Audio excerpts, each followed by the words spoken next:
সৃষ্টির পেছনে উদ্দেশ্যটা কি, এটা প্রত্যেক মানুষেরই মাথাতে অন্তত জীবনে একবার আসবে। হতে পারে সেই লোক ধনী অথবা গরিব, রাজা অথবা প্রজা, কালো বা সাদা, হলুদ বা বাদামি। সে থাকতে পারে আমেরিকায় বা ইংল্যান্ডে, অথবা থাকতে পারে ভারতে বা সৌদি আরবে। এই প্রশ্নটা পৃথিবীর প্রত্যেক মানুষের মাথাতেই জীবনে অন্তত একবার উঁকি দিয়ে যাবে। আমাদের কেন সৃষ্টি করা হয়েছে? আমরা এই পৃথিবীতে কেন? আমাদের এখানে আসার উদ্দেশ্যটা কি? আর পৃথিবীর বেশিরভাগ মানুষই মনে করে যে অবশ্যই এখানে একজন সৃষ্টিকর্তা আছেন, মানে সর্বশক্তিমান ঈশ্বর, আর ঈশ্বরের কারণেই এখানে এসেছি।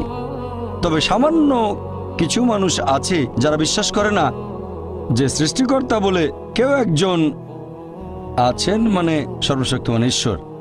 আর তারা মনে করে যে এই মহাবিশ্ব সৃষ্টি হচ্ছে পুরোপুরি দুর্ঘটনাক্রমে, আর আমরা মানুষরাও এই পৃথিবীতে এসেছি এরকম দুর্ঘটনাক্রমে। ধরেন সাগরের বিচে দেখলেন একটা মানুষের পায়ের ছাপ।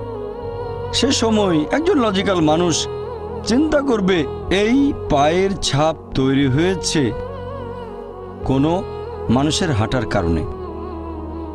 একজন লজিক্যাল মানুষ ভাববে না